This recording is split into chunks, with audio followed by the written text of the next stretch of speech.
Hello,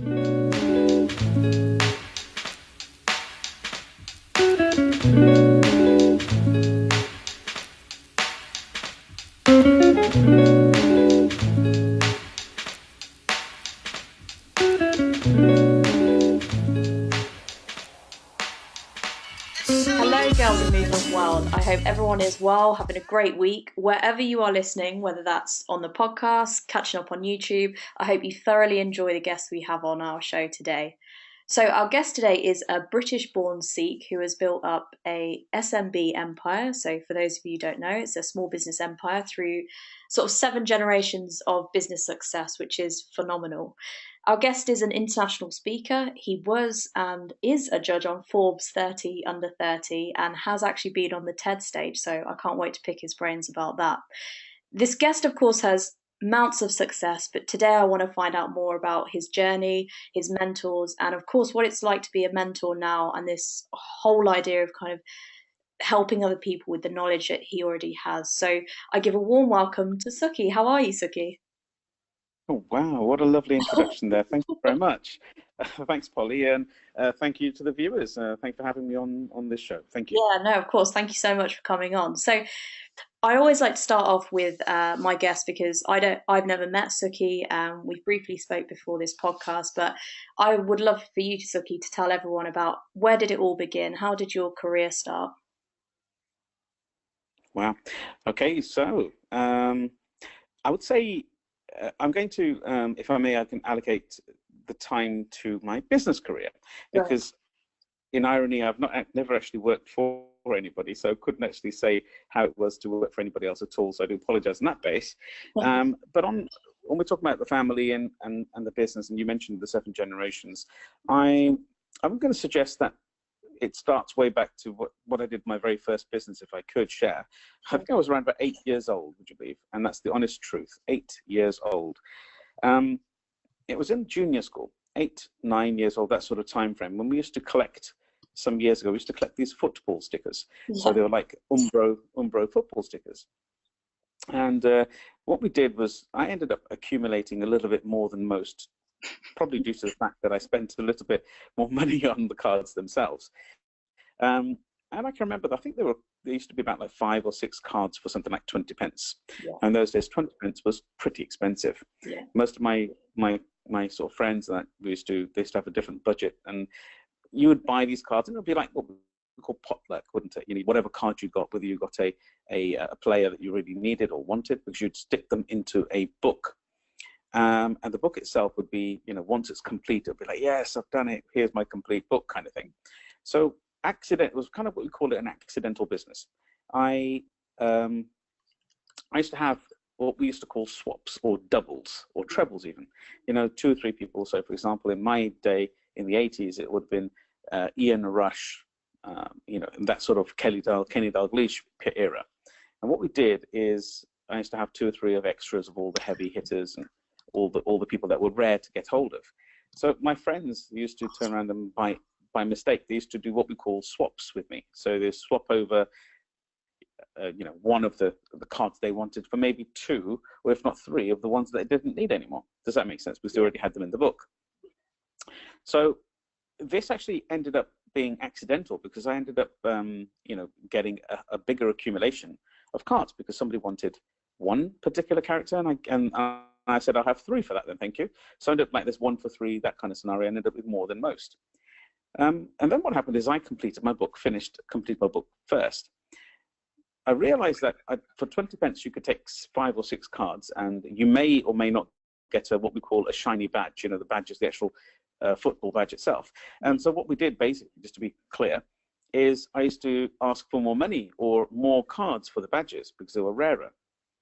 And it kind of started there, and it got to a stage where I said, okay, you can pick your 2 cards, or 2 cards meaning 1 badge and 1 football player, or 3 football players, but I want the same 20 pence. Yeah. So in essence, I was kind of charging for the opportunity to select the cards they wanted, which then accelerated their journey. And it just happened accidentally. And so the story short, if I may speed up a little bit, I ended up not only selling cards, accumulating money from that, but also my actual it accidentally happened again, where one of my books, I actually turned around and said, somebody said, can I buy your book from you because it's complete? And I said, yeah, why not?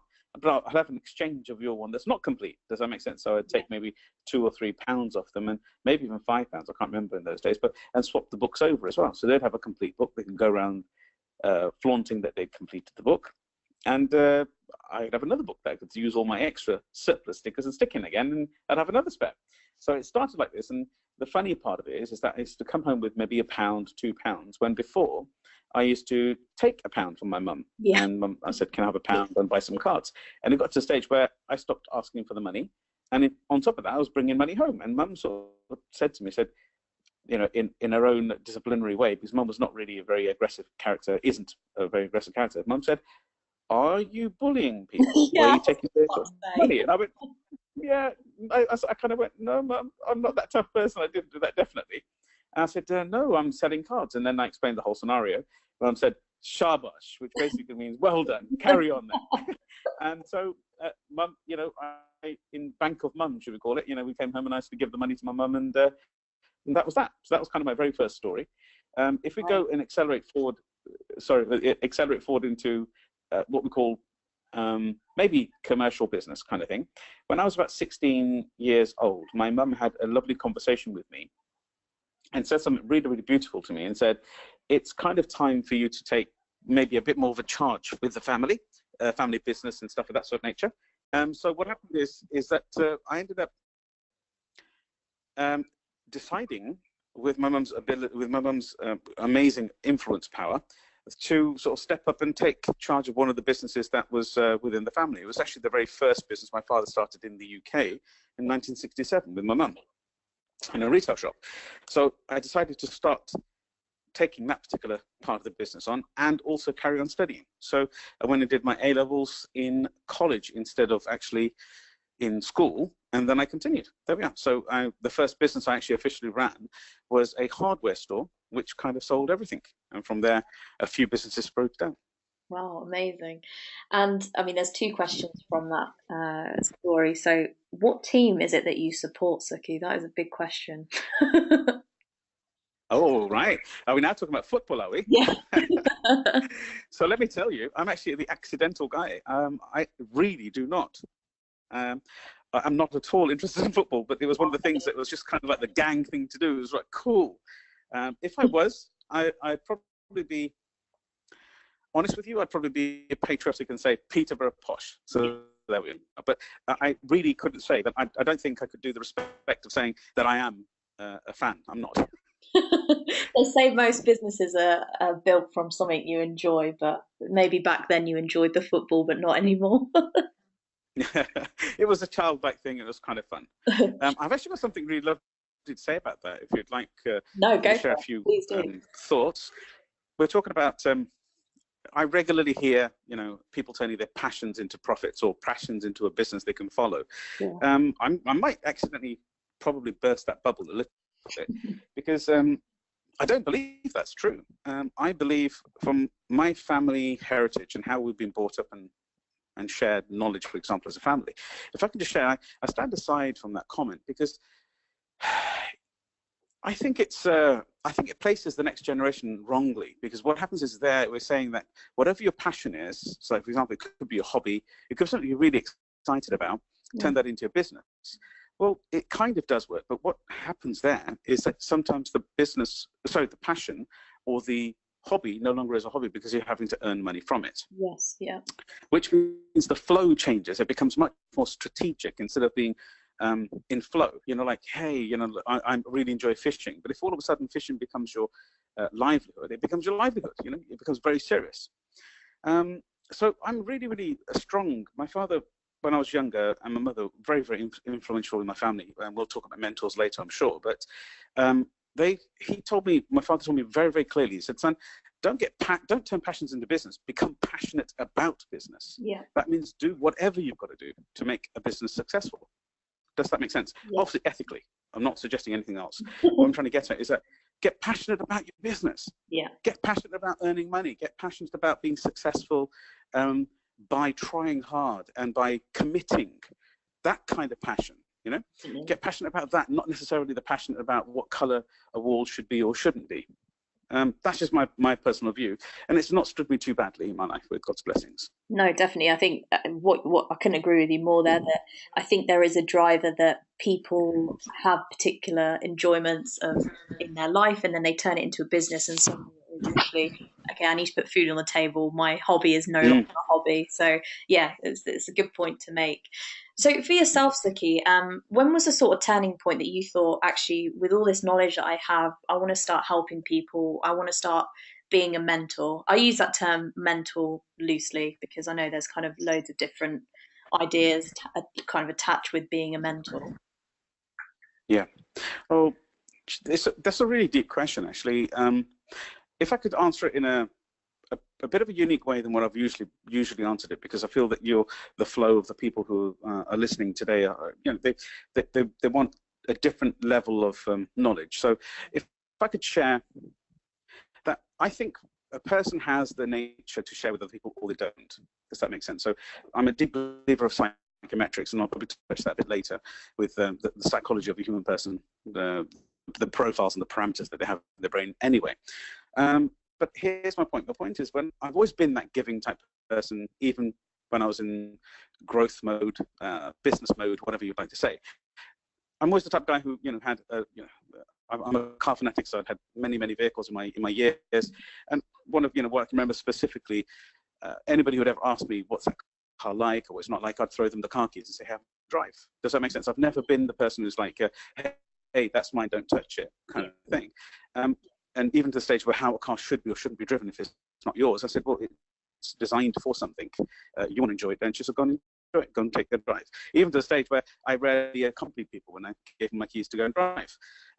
So my question here really sits that what changed in my personality. I think a certain level of wanting to give and wanting to help others probably took what we call a higher gear in 2006 after I had a near-death experience with hepatitis A, which is a liver virus. Around mid 2006, that's when it sort of changed. When I went into hospital, I spent 2 months in hospital. I'm very, very thankful, actually, that it happened to me, because it changed my focus of life, and life became even more fulfilling. Yeah. So I had a near-death experience. I was away from a group of companies for over a year. I had an amazing, good fortune to have structured, businesses where I had my brother, my nephews, my sister, and everybody. They were all a part of the business and businesses at the time. So the effect was minimal. But my point was that I personally had changed. So I came back out realizing that I had been 2 hours away from not being live. I've shared this in my TED talk, actually. So I won't repeat it. So I'm sure if you'd like, please put the link down on my website. If you click on it, go to the TED talk so they can hear the whole story. And the reality was that it's kind of life dawned on me, and it realized that, there's a Sikh saying, it's saying you're going to leave everything here, and it's across moralities, across all faiths, it says the same. You're going to leave everything here. But when you feel that without the heightened understanding of what it truly means, it sounds and feels very somber. Does that make sense? It feels as though somebody says you're going to leave everything here, don't try. That kind of thing. So it doesn't actually mean that. To me, it meant something very deep. It said, you're going to leave everything here, so there's a bigger, deeper question. And that is, if you're going to leave it all here, what are you going to leave here? It's the legacy conversation, isn't it? Yeah. So when you're driven by something like that, that's what happened to me in 2008, 2009, and I literally just changed the way I wanted to help other people. And since 2009, 2010, we've built up 4 or 5 companies in the arena of helping people through self-development, mindset, understanding. And I've had the great fortune of being involved in many global sort of projects across the planet, really humbly. And on top of that, I'm currently working on my own methodology, which is called the SynaGus Method, which combines 3 key elements of the world, which are psychology, you could say business, I suppose, you could say business and psychology, and then also spirituality, which I believe is an integral part of all human beings as a whole. So mentoring, what changed my life is I realized how fragile life truly is. Yeah. how important it truly is to help other people. And also, on a selfish level, I got a feeling as though I wanted to do what I loved to do. Does that make sense? Yes. And I didn't really necessarily want a money orientation around it. So there we are. We changed them. So since 2008, 2009 is when it happened. It was through an illness, what's called a near-death experience. Wow. I wasn't expecting that answer, but yeah, wow, that's really insightful, Sukhi. I mean, so you're working on kind of a few, I suppose, businesses which are are in the business of helping people. Which one do you find, I know this might be a bit biased, but finding is the most exciting at the moment, maybe for what's going to happen in 2018? Are there sort of exciting projects linked to that one, which is about helping people? Oh, I knew the interview was going to be a tough one, but that's really tough. Okay, great question. So I'm going to help a little bit further here. So remember I said to you that always get passionate about the project itself, not necessarily the details of the business, get passionate about the business itself. Yeah. Okay, so in that context, I've also been brought up very, very humbly. Told you, school 7 generations, that's kind of different, I think. At one stage, I thought everybody had the same schooling, and that's what really changed in my world when I realized it wasn't true. It was not the truth. Everybody should have an equal chance, but the knowledge has been distributed in certain ways. So one of the key things that I was kind of, I suppose you could say, love to tell people is to always look for the passion in everything you do. Does that make sense? So yeah. In my world, whichever business I'm involved with, I am truly excited and passionate about every one of them. Otherwise, I wouldn't do it. Great. I'd kind of be bored. So I'd be saying to yourself the same thing. If anybody here is thinking about what to do, what not to do, get very clear on who you are as a person, and get very clear about what your natural state of psychometric state is. Whether you're a dominant individual, whether you're a person who a dominant individual, somebody who's very direct, to the point, not very disciplined in sense of details wise, but very self-disciplined. I want to do this, and they use a lot of words of I, me. This is my vision. This is where I want to go. This is how I helped you, and that kind of stuff. They're not bad people at all. None of them are. But here's my point. It's just basically means that they tend to be focused about their own agenda. The downside is that they don't necessarily always become the most caring or the most aware of how they're helping or not helping other people. Does that make sense? Definitely. So they tend to be self-orientated. And you've got the I energy, and the I energy is the influencer energy. And the influencer energy is somebody who is really a very vibrant person, very loving, very jovial, lively, fun, exciting, loves starting new projects, and in some cases tends not to ever finish the projects, but they do start them. They have the intention to do so. They like to plate spin. They love multitasking, which once again in my TED talk I've given a really strong sharing of. Yeah. And then they go on. They're great starters, but they get bored very quickly, so they move on to another project. They love the words adventure, fun. They're very excitable, and really they are the light of the life. They're the great party goers. Very exciting individuals to be around. So that's the influencer energy. Are you giggling because you might be thinking? Yeah, I'm thinking. Oh my God, is that me?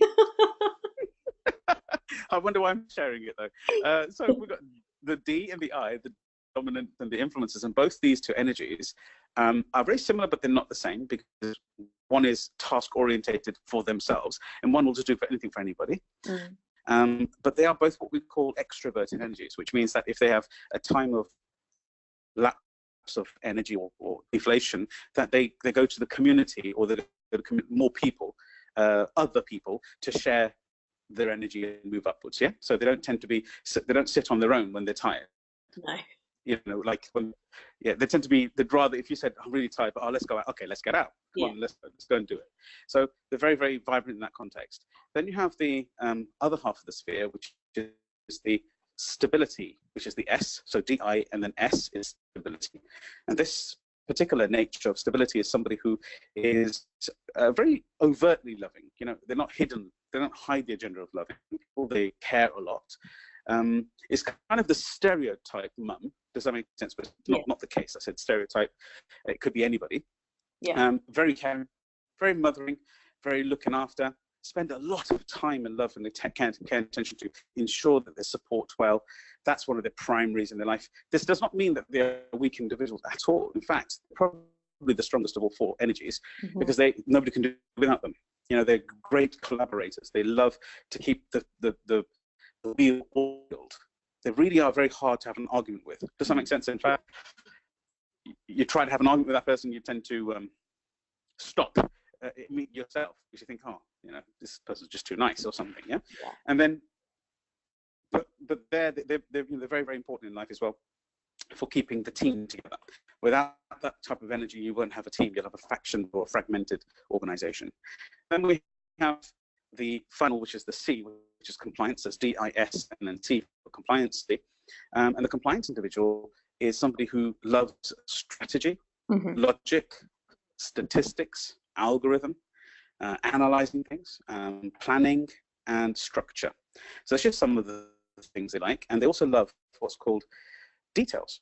But they're not just detailed, they're super detailed. These people are the ones who are the, you know, the accountability people, the people who look at legal assessments and stuff and that kind of thing. So they're the arbitrators, or not arbitrators, sorry, auditors, I do apologize. Yeah? So just to give you some indication, and the S and the C are the latter two are the introverted energies, which basically means they spend a lot of the time on this by themselves. So the question to answer, sorry to give you a long-winded story there. The question is that, you know, which one of them is my best? Which is the one I get the most fun out of? But I want it to be much more educational for everybody on this call. So whichever you feel is you, accept that and understand that that's how I like to see the world. The more important is then you surround yourself with the other four energies. So if you're a person who feels you're a D, yeah, that's right. If you're a D, then surround yourself with somebody who's an I, which is a great salesperson, you know, kind of what we call viral marketeer. Find yourself an S energy to keep the team together and to make sure it's all coordinated and working properly. And then also get you to a C to make sure you're accountable, that the planning and strategy is in place as well. And the D tends to be what we call the dominant energy, who tends to be the managing director driver. So there you keep, whichever you are, find the others, is what I'm trying to say, to create what I call, in my SynaGus methodology, the power team. So just to formalize a little bit question, to answer the specific question, which one of my companies was actually endearing to me and more excited, it depends truly on who I am as a person. This is a philosophical answer, who I am as a person, and who I realize that what I can deliver to the company. And it's usually what we call the same jigsaw piece that I can add into all my companies. So I'm not bored, and so I'm always keeping my consistency in life as well. Yeah. So I'm hoping that sort of kind of half answers the question. It definitely does. I mean, but it if I was gave the trick questions, I knew you weren't going to answer and say, yeah, it's this company. No, I'm joking. It wasn't. But if I was to select one, I would say one of the ones that's doing amazingly well through traction globally is the Business Boardroom, which is a company that truly is redefining business support. And what we do is we have a mastermind process on a monthly basis. It supports individuals. I personally get involved with the clients as well on a monthly basis. We help them through coaching, mentoring, statistical help, you know, planning, strategy, the whole lot, and also connections. And so it's just like an incubation for each individual company. So that's probably one of my favorite ones, which seems to be excelling across the globe. Nice. That's really useful. I mean, just to kind of to clarify that so the startup that I was telling you about previously, just off the call, Sukhi. So to anyone listening, I work for a startup which is all about helping businesses grow, and it's all about connecting them with that right mentor, advisor, etc. There was a government study done a couple of years ago, which is very to the point, but it that the businesses that go out and get advice and seek a mentor grow faster than those that don't. And it's really simple, but with the statistics behind it, it's a lot more powerful. And the government are saying now more than ever that small businesses and scale ups, especially in the UK, now need to lean on advisors and mentors to help them grow their business, because there's millions of small businesses out there, and I think there's plenty of data out there to predict how your journey can go as well. And you've got to reach out to those right people so that you don't fall on the first hurdle, to make sure that we can keep up with other countries as well when it comes to leading in tech, leading in health tech and industries like that, definitely. So I couldn't agree more with you. If I could add something to that last point you just said with reference to mentors and coaches in specific, I've been brought up with a philosophy that a person isn't, you don't achieve things on your own. There's no such thing as a self-made millionaire or a self-made business person. It's about actually a team and collaboration always. My father, from 7 generations of understanding of beautiful success strategy that's come through our family as a whole, from early 1700s, has come back and said that even if you have one other person who, what we classify as sometimes a yes man in the world, yes person, it just means that that person can be there just for a bounce back, because you can't kind of clap with one hand. You have to have 2 hands to make some kind of a noise. Mm-hmm. And so it means that even if you're sharing the basic things with the other person and sharing and just saying, I think we should do it this way today or this way tomorrow, just by having that person give the answer there and then, which is the real key to the metal. Because if the metal is hot, it's only then that you can create the shape and change the shape. There's no point after it's gone cold. So it's like just being able to have somebody who's like a partner in some form with you. Now, a lot of people would misinterpret. That's the lowest level of addition that a coach or a mentor or a consultant can really truly give. But a mentor is like having what we call a parent for your life, but in business, in the sense of when you need the information there and then, the mentor will just come out and give you the information that you require, which will save you years, if not thousands and thousands of pounds in some cases. So that's the kind of flow that I truly believe and understand, that anything that I am today, if it's valued as success, because I've got no arrogance in that comment, I owe to my parents, both my parents and above them, I owe it to the divine entity, energy, universe, whatever one believes.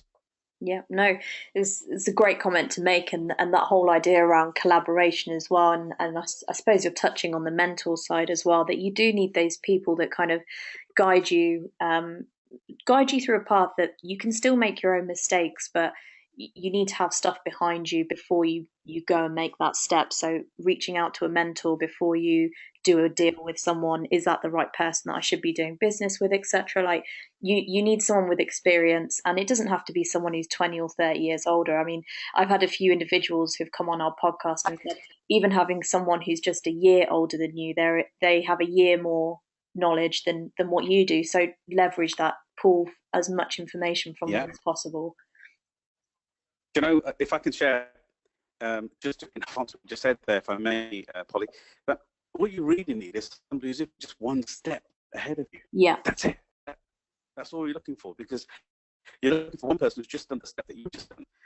So, Sukhi, any exciting projects for 2018? I know that you were a judge on Forbes 30 under 30. Is that something that you'll be doing this year as well?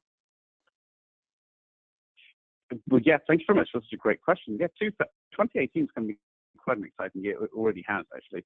But only in like 2-3 weeks' time, I'm going to be traveling again to Forbes, the Forbes event on the 17th of April. And I'm really, really humbled. This is what's called a 30 under 30 program. And I'm actually one of the authorized mentors and investor panelists, as well as being recognized by them as well, and helping other people through the actual advice given.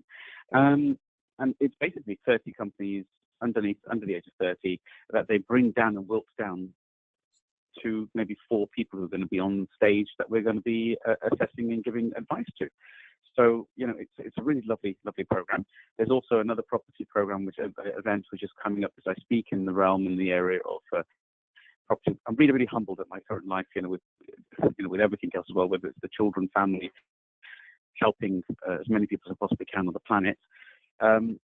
So, on the 28th of April, I'm speaking at another event, which is a Friday, which is just about property and wealth and understanding. Wow. And then later in the year, we've got plenty of events which are all going through, which I'm happy to keep your team updated with.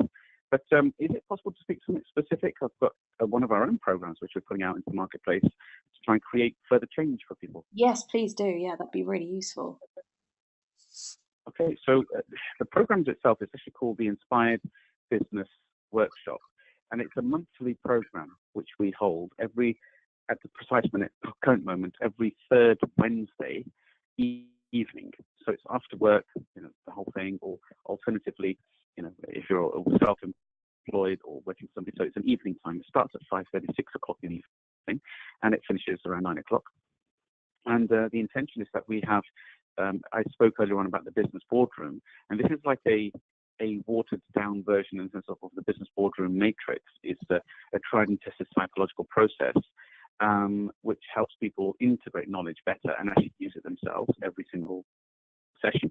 But we also on a monthly basis, so there's 12 courses, and it's a full curriculum that's actually backed by the British Chamber of Commerce in Europe as well. And it's like an acceleration program, but it's a 12-month program. So you could always dip into new knowledge and take the knowledge away and work on a bit like a curriculum every single month on your business to take it further. Great. So whether it be marketing, so whether it be something like marketing, how to sell better, how to attain customers, how to retain your customers, and then once you've got some sales in, how to actually maximize your profitability as well. And there's some modules in there which we talk about, monthly topics, where they actually go into the depth of the inner psychology of knowing self as well, how to lead other people, that kind of thing. So it's really, really exciting. It's on a monthly basis. And if anybody wants to know a little bit more about that, can I share a little website detail? Yeah, definitely. So we'll definitely put the details of the initiative that you're running, and we'll put that at the bottom of the podcast. So anyone who's interested, take a look on the website below. But also anything else that myself and Sukhi have discussed, we'll attach that as well at the bottom. So just on Forbes 30 under 30, so you did that last year. Was there anyone prolific that sort of you judged and you've kind of followed for a year and thought, wow, they've really grown, or any companies like that? Yes, actually, there was. I was so humbled when I was there that there was 4 finalists that we went through, and one particular gentleman really shouted out to me. His name was, or should I say, shone out to me. His name was Robert Uren, and he is the founder of GetPal, getpal.com. And this is basically a social platform, a bit like Meetup, and they've got events and stuff every single month around the European area. But there was something very specific. It was like a very trusted process. The uniqueness of all the other platforms other platforms are it could be anybody's event. I could set up and hold up an event myself and call other people in. But with the GetPal, what we call trust process, is that everybody who's holding an event through the platform, and it's a proper social platform, has been vetted, and the events have been assessed or attended by one of the ambassadors in the first place. So there's a really high level of security and fairness about it. Yeah, I love that one. And I've been working with him for about 6 years. He's actually became a mentee of mine. Great. Outside football, and has been growing excessively. Yeah. Oh, that's really nice. I love that when that comes together. You're no longer a kind of judging their company. You're actually an influencer. So that's really nice. So my final question, which I love to ask all my guests because I kind of have that thinking moment from them, is: do you have any advice for your younger self? What would it be? If you could give your younger self any advice, what would it be, I suppose? I've always been a go-getter. I've always been involved in doing things. And one of the key things that we all have what we call an inner guess on is who we are and how we see the world. Does that make sense? Yeah. What our skills are, what our pros are, what our cons are. But the thing is, usually that's based upon other people's versions of our world. Does that make sense? So, like, you're really good at this. You're not so good at that. That kind of thing. So, a parental influence, friendship influence, peer influence, sibling influence, that kind of thing. Yeah. So, if I was to ever want to change anything, or really to be honest with yourself, could pinpoint success and growth, and when it really engaged in me consciously, is the awareness of myself. So if it was myself, if I could give myself a message, let's say 27 years ago when I got into this understanding of running business, I would say learn yourself better and quicker. But don't just learn it like that. Learn it through science. I believe psychometrics, in specific DISC.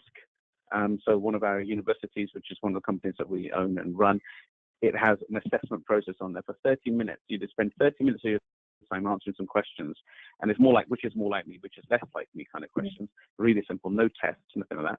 And it'll give you a 37-page profile, which gives you step-by-step examples of what kind of person you are, and your habits, and your behavioral traits, and your interests, and your core demotivators as well. And so if I ever had a choice, I would have probably learned myself even earlier.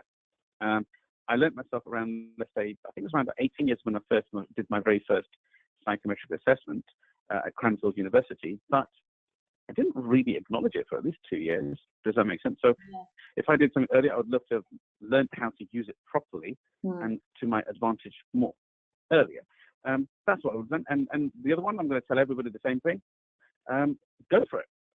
Be even more courageous. And I was a very courageous guy, tell me, trust me. And I'm saying be even more courageous. So there are two things I would say to myself as a younger self. What a lovely question. Learn yourself better and be more courageous and go for it. Good. I love that. I love the last point as well. Most of our guests do say just go for it. If it goes wrong, that's absolutely fine. But on your first kind of, if you could give yourself younger advice, there was one guest who was saying, which is very similar to what you're saying, that we're the most intelligent robots built. So we should really trust ourselves and the emotions that we carry and the ideas that we have. We don't always have to rely on tons and tons of data to make a decision. Just go for it. So yeah, I completely echo what you're saying there. Yeah, thank you. That's amazing. So amazing. Sukhi, thank you so much for being a great guest. And of course, anyone who's listening who wants to reach out to Sukhi, we can put his details at the bottom of anything we've spoken about today. This will be over social media, so please do share with anyone who's listening who has a kind of interest in anything we've spoken about. And of course, if they do have an interest in property, then please do share as well. Sukhi, thank you again. No, honestly, Polly, the blessing's mine. I thank you and your whole team and your followers and your tribe. Thank you very much for at least taking the effort to listen. And I hope sincerely that I've given at least one thing that can change your world and life. No, all useful stuff. There's a lot that an individual can take away here. So thank you again.